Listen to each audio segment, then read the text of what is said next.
ஏன்னா ஓ! நான் பண்றது வந்து ஃபுல் அண்ட் ஃபுல் வந்து ஒரு வேதிக் ஆர்ட். இது வந்து எப்படின்னா, இந்த ஒரு பெயிண்டிங் நீங்க வந்து உங்க வீட்ல வச்சிருந்தா, உங்க வீட்ல உள்ள எல்லா நெகட்டிவும் வெளிய போயிடும். நீங்க என்ன ஆகணும்னு நினைக்கிறீங்களோ, நீங்க அந்த பெயிண்டிங் முன்னாடி உட்கார்ந்தா நீங்க ஆவீங்க. ஏன்னா எல்லாருமே நம்ம வந்து உருவ வழிபாட்டுல நம்மலாம் பழகி வந்துட்டோம் எல்லாருமே. யோசிச்சப்ப தான் பிரபஞ்சத்துக்கு ஒரு உருவம் குடுத்தேன் நான். இப்ப நோய் நீங்கணும்னா ஒரு குறியீடு இருக்குது. உங்க வீட்ல உங்க குழந்தைங்க படிக்கணும்னா ஒரு குறியீடு இருக்குது. உங்க வீட்ல அமைதியா இருக்கணும்னா ஒரு குறியீடு இருக்குது. நீங்க வெளியில குடுத்த வாராக்கடன் உங்களுக்கு கடன் குடுத்தீங்க அது வரலைன்னா, அது வர்றதுக்கு ஒரு குறியீடு இருக்குது. எல்லாருமே தன்ன அழகுபடுத்திக்கணும், மேட்சிங் இது பண்ணணுங்கிறது, கலர் நாலேட்ஜ் வந்து இல்லாத குழந்தைங்க பொறக்கிற குழந்தையிலேருந்து எல்லாத்துக்குமே இருக்கு. அதுக்காக தான் நான் வந்து ஒரு புக் போட்டேன். அந்த புக் வந்து பேஸ் எல்லாமே சக்ரா பேஸ்ல போட்டேன்.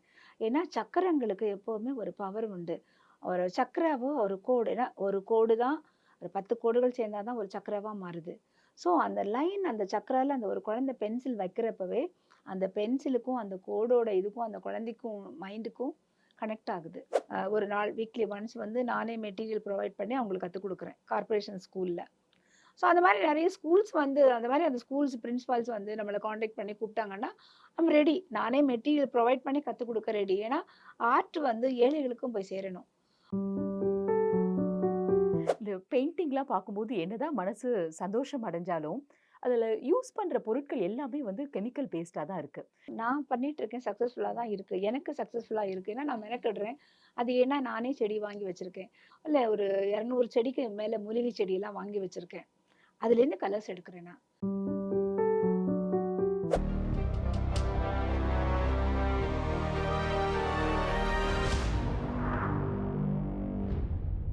ஓவியம்ன்றது ரசிக்க தெரிஞ்சவங்களுக்கு அதுவே ஒரு மெடிடேஷன். நம்ம ஒரு அழகான ஓவியங்கள பார்க்கும் பொழுது, அது நம்ம மைண்ட வந்து ரொம்ப அழகா காம் ஆக்கிடுது. நீங்க அந்த மாதிரி இந்த குரோமோ தெரப்பின்னு சொல்றாங்கல்ல, கலர் தெரப்பி மூலியமா வந்து சைக்காலஜிக்கலா நமக்குள்ள வந்து ஒரு காம்னஸ் கொண்டு வர்றது. அந்த மாரி தெரப்பி ஏதாவது நீங்க ட்ரை பண்ணியிருக்கீங்களா?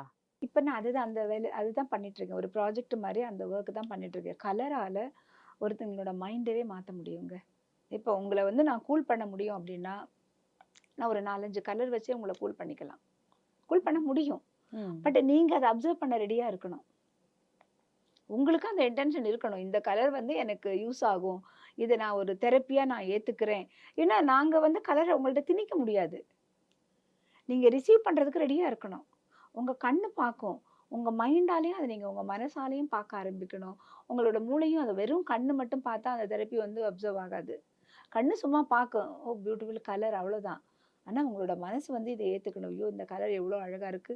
இந்த கலர் சாரி நான் கட்டினா பெண்கள் இப்ப ஆண்களுமே எல்லாருக்குமே அந்த அழகியல் உணர்ச்சி மொத்த பேருக்கும் இருக்கு. எல்லாருமே தன்னை அழகுபடுத்திக்கணும், மேட்சிங் இது பண்ணணுங்கிறது, கலர் நாலேட்ஜ் வந்து இல்லாத குழந்தைங்க பொறக்கிற குழந்தையிலேருந்து எல்லாத்துக்குமே இருக்கு. எல்கேஜி போற குழந்தை கூட, "அம்மா இந்த ஷூ வேண்டாம்மா, இதுக்கு மேட்சிங் ஷூ குடுன்னு" கேட்குறது. ஸோ அது அது எல்லாருக்கும் இருக்குது. ஆனா, அத வந்து நம்ம எப்படி வந்து அத பயன்படுத்துறோங்கிறதும் இருக்குது. ரிசீவ் பண்ண நம்ம கத்துக்கணும். இந்த கலர் இந்த கலர் வந்து என்னை மாத்தும். என்னோட மனத அமைதிப்படுத்தும். என்னோட மூளை வளர்ச்சிக்கு இது வந்து ரொம்ப நல்லா இருக்கும். நான் அடுத்த லெவல் போறதுக்கு இது என்னை வந்து கொண்டு போகும். அப்படிங்கிறத வந்து அவங்க ரிசீவ் பண்றவங்க அத ஏத்துக்க ரெடியா இருக்கணும். ஏத்துக்க ரெடியா இருந்தா, கலர் மாதிரி ஒரு பவர்ஃபுல்லான மீடியமே கிடையாது. மேம் ஒரு காமன் கொஸ்டின் நெறைய பேர் உங்ககிட்ட கேட்டிருப்பாங்க. ட்ராயிங் அப்படின்ற ஒரு ஆஸ்பெக்ட் நம்ம எடுத்துக்கிட்டோம்னாக்கா, இட்ஸ் அ காஸ்ட்லி ஹாபி. நம்ம கத்துக்கணும்னா அதுக்கும் நெறைய செலவு பண்ண வேண்டியிருக்கு.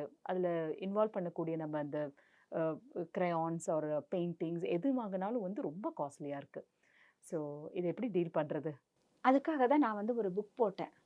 அந்த புக் வந்து பேஸ் எல்லாமே சக்ரா பேஸ்ல போட்டேன். ஏன்னா சக்கரங்களுக்கு எப்பவுமே ஒரு பவர் உண்டு.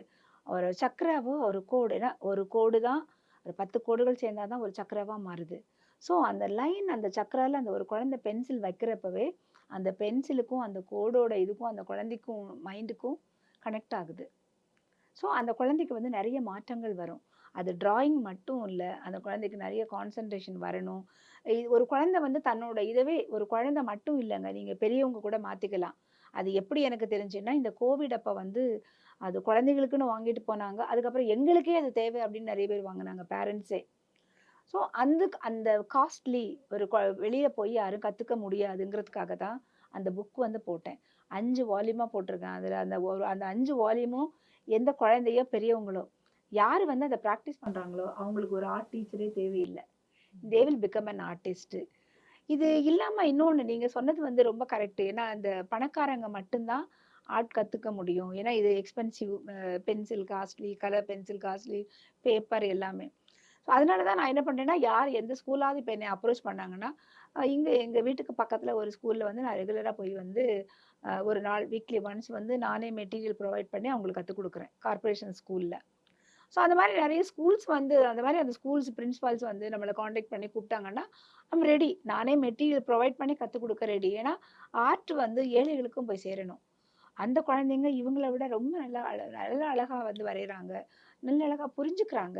ஏன்னா, அவங்களுக்கு வந்து அந்த இன்னொருத்தவங்க வந்து நமக்காக கத்துக் குடுக்குறாங்க. அப்படிங்கிற அந்த ஒரு ரெஸ்பான்சிபிலிட்டி அவங்களுக்கு இருக்குது. அதனாலேயே அவங்க நல்லாவே கத்துக்கிறாங்க. இந்த பெயிண்டிங்லாம் பார்க்கும்போது என்னதான் மனசு சந்தோஷம் அடைஞ்சாலும், அதுல யூஸ் பண்ற பொருட்கள் எல்லாமே வந்து கெமிக்கல் பேஸ்டா தான் இருக்கு. என் பையன் ஏதோ ஒண்ணு வரைஞ்சு அத எடுத்து கொட்டும் பொழுதும், கழுவும் பொழுதும், சின்னதா இருந்தாலும் ஒரு பொல்யூஷனுக்கு நாமளும் ஆட் பண்றோமேன்னு நினைக்கும் பொழுது மனசு வலிக்குது. ஸோ ஆல்டர்னேட்டிவ் மெத்தட் இதுக்கு இருக்கா? கெமிக்கல்ஸ் இல்லாம நம்ம வந்து ஆர்கானிக் வே ஆஃப் பெயிண்டிங் அப்படின்ற கான்செப்ட் இருக்கா? அது எந்த அளவுக்கு பிரபலம் அடைஞ்சிருக்கு? நான் பண்ணிட்டு இருக்கேன். சக்சஸ்ஃபுல்லா தான் இருக்கு. எனக்கு சக்சஸ்ஃபுல்லா இருக்கு. ஏன்னா நான் மெனக்கெடுறேன். அது ஏன்னா நானே செடி வாங்கி வச்சிருக்கேன். இப்ப கிட்டத்தட்ட பார்த்தீங்கன்னா, ஒரு 100 இல்ல ஒரு 200 செடிக்கு மேல மூலிகை செடியெல்லாம் வாங்கி வச்சிருக்கேன். அதுலேருந்து கலர்ஸ் எடுக்கிறேன் நான். ஓ! அந்த கலர்ஸ் எடுத்து நான் அதுக்கு வந்து இயற்கையான முறையில தயாரிச்ச ஒரு பைண்டர் அதாவது கம். அந்த இந்த கம்ம மிக்ஸ் பண்ணி தான் இப்ப நான் பண்ணிட்டு இருக்கேன். ஓ! 100% ஆர்கானிக் பெயிண்டிங் பண்றீங்களா? ஆமா ஆர்கானிக் அந்த பெயிண்டிங்ல தான் இப்ப என்னோட வொர்க் எல்லாம் பண்ணிட்டு இருக்கேன் நான். ஓ! ஏன்னா நான் பண்றது வந்து ஃபுல் அண்ட் ஃபுல் வந்து ஒரு வேதிக் ஆர்ட். இது வந்து எப்படின்னா, இந்த ஒரு பெயிண்டிங் நீங்க வந்து உங்க வீட்ல வச்சிருந்தா, உங்க வீட்ல உள்ள எல்லா நெகட்டிவும் வெளிய போயிடும். நீங்க என்ன ஆகணும்னு நினைக்கிறீங்களோ, நீங்க அந்த பெயிண்டிங் முன்னாடி உட்கார்ந்தா நீங்க ஆவீங்க. ஸோ ஃபர்ஸ்ட் வந்து உங்களோட கண்ணுக்கும், உங்களோட மைண்டுக்கும் அது வந்து அந்த அந்த கலர் வந்து உங்கள ஆசுவாசப்படுத்தணும். ஸோ அப்ப அந்த கலர் வந்து கெமிக்கலா இருந்தா என்னதான் இருந்தாலும் அதுல ஒரு பாதிப்பு இருக்கும்.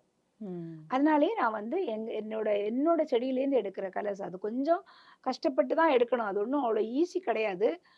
ஆனாலும் வந்து நான் இப்ப அதத்தான் நான் வந்து பிராக்டிஸ் பண்ணிட்டு ஓ! இருக்கேன். Well done. Super ma'am. நன்றி. உங்களோட ஓவியங்கள்ல நிறைய குறியீடுகள், டிஃபரண்ட் லைன்ஸ், ஷேப்ஸ், நீங்க என்னவோ சொல்ல வரீங்க. அது என்ன? இப்ப வந்து கடவுள வந்து நீங்க பார்த்திருக்கீங்களா? இல்ல உங்க தாத்தா பார்த்திருக்காரா? உங்கள மாரி ஓவியர்கள் வரைஞ்சு வச்சத தான் நாங்க கடவுள்னு கும்பிடுறோம். நாங்க வந்து ஒரு ஓவியர் வந்து இதுதான் பெருமாள்னா, நீங்க உடனே இது ஒரு ஐயோ! பெருமாள் அப்படின்னு கும்பிடுறீங்க. ஸோ ஓவியர்கள் வரைஞ்சு தந்தது தான் நீங்க சுவாமின்னு கும்பிடுறீங்க. ஆனா பிரபஞ்சம் அப்படி இல்ல. நீங்க பார்க்குறீங்க, நீங்க உணர்றீங்க, நீங்க அதுக்குள்ள தான் வாழ்றீங்க. இவ்வளவு ஏன் நம்ம உடம்பே வந்து பஞ்சபூதங்களால ஆனது தான். ஸோ இதுதான் உண்மை. ஸோ இதுதான் கடவுள். நம்ம உடம்பு தான் நமக்கு கடவுள். நம்ம உடம்ப நம்ம எவ்வளவு அழகா வச்சுக்கிறோமோ, எவ்வளவு வலிமையா வச்சுக்கிறோமோ, எவ்வளவு உறுதியா வச்சுக்கிறோமோ, நம்ம வாழ்க்கை வந்து ரொம்ப நல்லா இருக்கும். ஸோ இயற்கை தான் கடவுள். இயற்கையை தான் நம்ம வழிபடணும். அதுக்காக தான் இந்த பிரபஞ்சத்துக்கு நான் வந்து ஏன்னா எல்லாருமே நம்ம வந்து உருவ வழிபாட்டுல நம்மலாம் பழகி வந்துட்டோம் எல்லாருமே. ஸோ அந்த out of sight, out of மைண்டும்பாங்கல்ல. அது மாரி நம்ம பார்த்துட்டே இருக்க மாரி என்ன பண்றதுன்னு யோசிச்சப்ப தான் பிரபஞ்சத்துக்கு ஒரு உருவம் குடுத்தேன் நான். ஒரு உருவம். ஸோ அந்த உருவத்துக்கு அப்புறம் வந்து அந்த உருவம் வந்து நான் நெறைய பேர்ட்ட வந்து பிராக்டிகலா கொஞ்சம் ஒரு 100 பேர செலக்ட் பண்ணி ஒரு பேப்பர்ல சும்மா வரைஞ்சு குடுத்து பார்த்தேன். குடுத்து பார்த்தீங்கன்னா, எல்லாமே என்னோட கிளையண்ட்ஸ். என்கிட்டேருந்து இப்ப சாமி படம்லாம் ரொம்ப ராசி ராசின்னு வாங்கிட்டு போற ஒரு கிரவுட் இருப்பாங்கல்ல. அப்ப அவங்க கிட்டலாம் குடுத்தேன் நான். "இது வச்சுட்டு எனக்கு ஃபீட்பேக் சொல்லுங்க" அப்படின்ட்டுன்னு. ஸோ எல்லாருமே நல்ல ஃபீட்பேக் குடுத்தாங்க. எல்லாருக்குமே இது வந்து ரொம்ப நல்லா வொர்க் அவுட் ஆகுது. எங்களுக்கு இந்த பேப்பர் எல்லாம் பாதுகாக்க முடியாது. எங்களுக்கு பெயிண்டிங்கா பண்ணி குடுங்க, பெயிண்டிங்கா பண்ணி குடுங்கன்னு கேட்க ஆரம்பிச்சாங்க. ஸோ, அப்ப அந்த பிரபஞ்சம் என்ன ஆகுது? ஒர்க் பண்ண ஆரம்பிக்குது. ஒர்க் பண்ண ஆரம்பிச்சாலே அது என்ன? நமக்கு மேல இருக்க சக்தி என்ன சொல்றோம்? கடவுள். நமக்கு மேல ஒரு சக்தி இருந்து நமக்கு எல்லாம் நல்லது பண்ணுதுன்னா, அதுதானே கடவுள். ஸோ, அப்ப இங்க வந்து பிரபஞ்சம் ஒர்க் பண்ண ஆரம்பிக்குதுன்னா, பிரபஞ்சம் வந்து கடவுள். அது ஒரு பொது கடவுள். நம்ம தான் நெறைய கடவுள் வச்சுப்போமே. நம்ம ஹிந்து வழிபாட்டுல வந்து ஒரு பெருமாள் தொடங்கி நெறைய சாமி நெறைய ஏன்னா ஒண்ணொண்ணுத்துக்கும் ஒரு சாமின்னு நம்ம ஐடென்டிஃபை பண்ணி அப்போலேருந்து வந்துட்டோம். இதுக்கு இந்த சாமி, இது வேணுமா இந்த சாமி, அதுக்கு அந்த சாமின்ட்டுன்னு. ஸோ அந்த மாதிரி தான் பார்த்தீங்கன்னா, இப்ப நோய் நீங்கணும்னா ஒரு குறியீடு இருக்குது. உங்க வீட்ல உங்க குழந்தைங்க படிக்கணும்னா ஒரு குறியீடு இருக்குது. உங்க வீட்ல அமைதியா இருக்கணும்னா ஒரு குறியீடு இருக்குது. நீங்க வெளியில குடுத்த வாராக்கடன் உங்களுக்கு கடன் குடுத்தீங்க அது வரலைன்னா, அது வர்றதுக்கு ஒரு குறியீடு இருக்குது. நமக்கு இதெல்லாம் ஒட்டு மொத்தமா சேர்ந்து ஒரே ஒரே இதுவாவும் நம்ம வச்சுக்கலாம். ஏன்னா ஹாப்பினஸ். அதே மாரி இயற்கை. அடுத்தது கடவுளுக்கு அதாவது இயற்கையும் கடவுளும் ஒண்ணுதான். இப்ப இயற்கை அப்படின்னு நீங்க எடுத்துட்டீங்கன்னா, எல்லாம் நினைப்பாங்க வந்து 400 செடி வச்சா தான் இயற்கை. நீங்க 4 செடி வச்சாலே, அந்த 4 செடி உங்களுக்கு பயன்படுற மாரி வச்சாலே, அது உங்களுக்கு நெறைய ஆக்ஸிஜன் குடுக்கும். அந்த 4 செடி வந்து 40ஆ கன்வெர்ட் ஆகும். பட் இதெல்லாம் பண்றதுக்கு முன்னாடி, இது யாரு பண்றாங்களோ, அவங்க வந்து சுத்தமா இருக்கணும். சுத்தம்ன்னா அந்த குளிச்சுட்டு ட்ரெஸ் பண்ணிக்கிறது சுத்தத்த சொல்லல. மனசு, மெடிடேஷன். எங்க போணும்னா, நீங்க இயற்கையோட ஒண்ணு வந்து அந்த இயற்கையோட நீங்க இணையணும். பார்த்தீங்கன்னா, இந்த கோவிட் வந்தப்ப, எங்க ஃப்ளாட்லயே எல்லாருக்கும் வந்துச்சு. எங்க 3 பேருக்கு. எனக்கும், என் பையனுக்கும், எங்க வீட்டுக்காரருக்கும் மட்டும் தான் கோவிட் வரல. ஸோ எங்கள அந்த இயற்கை பாதுகாத்துச்சு. ஏன்னா, அந்த ஆக்ஸிஜன் நாங்க எடுத்துட்டு இருக்கோம். அதுல அந்த இலைய பறிச்சு தான் நான் ரசம் வைப்பேன். அந்த திப்பிலிய பிடுங்கி தான் 4 போடுவேன். அதுல வர என்னென்ன வந்துச்சோ, வந்த கீரை தான் எங்களுக்கு அப்ப வந்து காய்கறி எல்லாம் கூட ஆல்மோஸ்ட் நான் இதுலேருந்தே எல்லாமே எடுத்துக்கிட்டேன். எங்கள இயற்கை நல்லாவே காப்பாத்துச்சு. அப்ப எனக்கு அதுதான் கடவுள். எது உங்களுக்கு ஒரு வழிகாட்டி உங்கள வந்து காப்பாத்த உங்களோட இல்ல நீங்க வந்து வாழ்றதுக்கு உறுதுணையா, ஃபுல் அண்ட் ஃபுல் இல்லைன்னா கூட கொஞ்சம் சப்போர்ட்டிவா என்ன இருக்கோ, அதுதானே நமக்கு வந்து ஒரு ஒரு பவர். அந்த பவர் தான். இயற்கை வந்து நம்ம பெரிய 400 செடி நீங்க என்ன மாரி 400 செடி, 40 செடி வைக்கணுங்கிறது இல்ல. எங்கெங்க இடம் இருக்கோ, அங்கங்கலாம் கொஞ்சம் கொஞ்சம் அப்படி அப்படி நம்ம வீட்ல யூஸ் பண்ற கழிவுகள்லாம், நம்ம வீட்ல யூஸ் பண்ற டீ தூள், நம்ம போய் வெட்டி போடுற காய்கறி தோலு, வெங்காய தோல், இந்த தோல் இதெல்லாம் போட்டுமே நீங்க 4 செடி ஒரு வீட்டுக்கு 4 செடி வளர்த்துனாலே, இயற்கை வந்து ரொம்ப சந்தோஷமா செழிச்சு எல்லாருக்கும் நல்ல ஆக்ஸிஜன் குடுக்குங்க. அந்த ஒரு கான்செப்ட் அத நம்ம புரிஞ்சுக்கிட்டாலே போதும். உங்களோட பெயிண்டிங்ஸ் பெரிய இம்பேக்ட்ட கிரியேட் பண்ணியிருக்கிறது அப்படின்றது உண்மை. அதனால தான் 100 மோஸ்ட் இம்பேக்ட்ஃபுல் விமென் செலக்ட் பண்ணும்பொழுது, சவுத்த ரெப்ரசன்ட் பண்ணி ஆர்டிஸ்ட்டா நீங்க மட்டுமே போயிருக்கீங்க. அது எங்க எல்லாருக்குமே ரொம்பவுமே ஒரு பெருமைக்குரிய விஷயமா இருக்கு.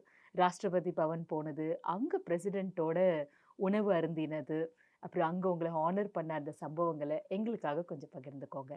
அங்க ஆக்சுவலி வந்து எனக்கு யார் இத செலக்ட் பண்ணாங்க? அது எப்படி நம்மள வந்து நாமினேட் பண்ணினாங்க? ஏன்னா, இப்ப இந்த இவ்ளோ கேண்டிடேட் இருக்காங்கன்னு தெரிஞ்சதுக்கு அப்புறம் தானே உங்கள நாமினேட் பண்ண முடியும். யாரு அப்படிங்கிறதெல்லாம் எனக்கு தெரியாது. எனக்கு தெரியாம தான் ஏதோ இது பண்ணாங்க. நமக்கு வந்து இன்விடேஷன் வந்துச்சு. நம்மள செலக்ட் பண்ணியிருக்காங்க. நம்ம அது ஒரு பெரிய ஹானர் தானே! கண்டிப்பா. ராஷ்டிரபதி பவன் இல்லன்னா நம்ம எப்ப பார்க்கறது லைஃப்ல? உள்ள போனோம். ஆனா உள்ள போன அந்த பிரம்மாண்டத்த பார்த்ததுக்கப்புறம், நான் ஒரு நிமிஷம் நெனச்சேன், எல்லா பெண்களுமே இத வந்து பார்க்கணும். எல்லா பெண்களுக்குமே இப்படி ஒரு இது கிடைச்சா எவ்வளவு நல்லா இருக்கும். ஏன்னா, அது ஒரு ஒரு நல்ல அனுபவம். நான் அங்க போனதுக்கு அப்புறம் தான் என்ன யாரு செலக்ட் பண்ணாங்க அப்படிங்கிறது வந்து, நம்ம ஒரு டைரக்டர் இவரு இருக்காரு. நம்ம ஸ்லம் டாக் பில்லியனர் படம். ம், அந்த ம், ம். டைரக்டர் தான் என்னோட நேம வந்து நாமினேட் பண்ணியிருக்காரு. ஓகே. ஏன்னா, அவர் என்னோட ஷோக்கு வந்திருந்தாரு. ம்ஹ்ஹ்ம். என்னோட நிர்பயா ஷோ வந்து டெல்லில இருந்தப்ப, ஓகே. அங்க வந்து அந்த டைரக்டர்ஸோட ஒரு மீட்டிங் அப்ப இருந்துச்சு. அப்ப நெறைய டைரக்டர்ஸ் வந்து என்னோட ஷோ பார்த்திருந்தாங்க. இன்ஃபாக்ட் அவரு எனக்கு கமெண்ட்ஸ் எல்லாம் எழுதி வச்சுட்டு போயிருந்திருக்காரு. ஏன்னா, அவரு எனக்கு ஞாபகப்படுத்தினதுக்கு அப்புறம் நான் வந்து செக் பண்ணேன். அவரு ரொம்ப பியூட்டிஃபுல்லா இருக்குது. இது ஒரு ஒரு it's look like a documentary movie மாதிரி இருக்குது பார்க்குறப்ப. ஏன்னா, நான் வந்து ரொம்ப அழகா வந்து அதுக்கு பக்கத்திலேயே அந்த ஸ்கிரிப்ட் எல்லாம் குடுத்து ரொம்ப ஆர்கனைஸ்டா வந்து பண்ணியிருந்தேன். அவங்க வந்து அவங்களோட ஒருத்தரோட இதுல தானே திங்க் பண்ணுவாங்க. அதுவும் அவர் வந்து இட்ஸ் லுக் லைக் வந்து ஒரு டாக்குமெண்ட்ரி இது பார்த்த மாரி இருக்குதுங்கிற அந்த அது வந்து அதுலயும் பர்ட்டிகுலரா அவங்கலாம் சொல்றப்ப நமக்கு வந்து அப்பதான் நம்மளோட வேல்யூவே நமக்கு தெரியுது. நம்ம இந்த அளவுக்கு வந்து நம்மளோட வொர்க் வந்து பண்ணியிருக்கோம். அது ஒரு நல்ல மொமெண்ட்டுங்க. அங்க போய் அந்த வாங்கி அதுவும் அவங்க மேனகா காந்தி அவங்க ஒரு சாரி குடுத்தாங்க. அதெல்லாம் வாங்குறது இட் இஸ் ஒரு பெரிய லைஃப்ல வந்து ஒரு லைஃப் டைம் அச்சீவ்மெண்ட்ன்னு சொல்லுவோம்ல.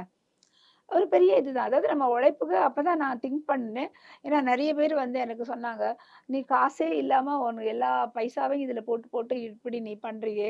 இது எதுக்கு? எல்லாரும் மாதிரியெல்லாம் நாங்க எவ்வளோ பேர நாங்க ஆர்டர் குடுக்குறோம். அத எடுத்து பண்ணி தரலாம்லன்னு" கேட்பாங்க. ஆனா நான் அப்பலாம் அதெல்லாம் ரொம்ப அப்படி இப்படின்னு நைஸா அவங்கள நல்லா அழகா பேசி அப்படியே கவர் பண்ணி என்னோடதா நான் திருப்பி வருவேன். அங்க நெனச்சேன், நம்ம அப்படி பண்ணாம, நம்மளோட இஷ்டத்துக்கு நம்ம வந்து கமர்ஷியலா பண்ணாம, நம்ம ஒரு ஆர்டிஸ்ட்டா பண்ணதுனால தான். ஏன்னா, ஆர்ட்டும், வறுமையும் 2ம் கூட பிறப்பு. சரி நான் இப்பவும் சொல்றேன். நான் வந்து சந்திரசேகர் ஒய்ஃபா தான் நான் வந்து இப்படி இருக்கேனே, இந்த மாரி ஒரு ட்ரெஸ் இப்படி இருக்கேனே தவிர, ஒரு ஆர்டிஸ்ட்டா எனக்கு வறுமை தான். ஏன்னா, இப்பவும் நான் அதுலேருந்து நெறைய காசெல்லாம் எடுத்து, காசெல்லாம் பார்த்து அப்படிலாம் இல்ல. பட் ஸ்டில் வந்து என்னோட டிராவல் அதுல போயிட்டே தான் இருக்கு. இப்படி என்னோட ஆர்ட் வந்து அது ஒரு வெறும் ஒரு அலங்கார பொருளா மட்டும் ஒரு இடத்துல இருக்கக்கூடாது. It should give some meaning. அது வாங்கி மாட்டுறதுனால அவங்க வந்து ஹாப்பி ஆகணும். அந்த வீடு பிரகாசமாகணும். அந்த வீடு நல்லா இருக்கணும். அந்த வீட்ல இருக்க நெகட்டிவிட்டீஸ் எல்லாம் போகணும். அந்த வீட்ல வெறும் பாசிட்டிவ் திங்ஸ் மட்டுமே அங்க இருக்கணும். அப்படிங்கிறது வந்து என்னோட ஒரு இப்ப ஒரு ஒரு ஒரு ஆசையா, இல்ல ஒரு நம்பிக்கையா, அது எப்படி அத பேஸ் பண்ணி தான் இப்ப நான் பண்ணிட்டு இருக்கேன். நெறைய பேரு நெறைய பேர் இல்ல. என்கிட்டேருந்து வாங்கிட்டு போன எல்லாருமே அத ஃபீல் பண்றாங்க. ஃபீட்பேக்க குடுத்துட்டே தான் இருக்காங்க. வி ஆல் ஹேப்பி ரொம்ப நல்லாருக்கும். சொன்னேன்ல தான் எங்களுக்கு இது நடந்துச்சு, அது நடந்துச்சு. வரவே வராதுன்னு நெனச்சோம். அது வந்துருச்சு. நடக்கவே நடக்காதுன்னு நெனச்சோம். அதெல்லாம் நடந்துருச்சு. அது அது வந்து கேட்கிறப்ப உங்களுக்கு வந்து நிஜமாவே அப்பதான் வந்து ஒரு ரியலா வந்து நம்ம என்ன பண்றோம்? நம்ம பண்றதோட இது வந்து வீணாகல. நம்ம போடுற விதை எல்லாமே முளைக்குது. அதுவும் நல்லா முளைக்குது. ஒரு விதை கூட வீணாகல. அப்ப என்ன தோணுதுன்னா, இன்னும் நெறைய விதைக்கணும். அந்த ரெஸ்பான்சிபிலிட்டி வருது. இன்னும் நெறைய, இன்னும் நல்ல நல்ல விதையா தேடி பொறுக்கி எடுத்து விதைக்கணும். அந்த ஆசைய வந்து இப்ப உண்டு பண்ணுது. அந்த டிராவல்ல தான் இப்ப நான் போயிட்டுருக்கேன். உங்களுடைய பயணம் மென்மேலும் தொடரணும். ஏன்னா, நீங்க கமர்ஷியலா பண்ணாம ஒரு சமூக அக்கறையோட உங்களுடைய இந்த கலை பயணத்த தொடர்ந்துட்டு இருக்கீங்க. உங்கள மாரியே பல பேர் ஆர்டிஸ்ட்டா வரணுன்ற ஆவல்ல இலவசமா பாடங்கள் எடுக்கிறீங்க. ஓவியம் சம்பந்தமா. பல சமூக விழிப்புணர்வ நீங்க ஏற்படுத்துறீங்க. நீங்க இந்த ஸ்டுடியோவுக்கு வந்து இந்த இன்டர்வியூ குடுத்ததுக்கு நாங்க ரொம்ப மகிழ்ச்சி அடைகிறோம். நன்றி. நேயர்களுக்கும் நன்றி. அ உங்களுக்கும் நன்றி.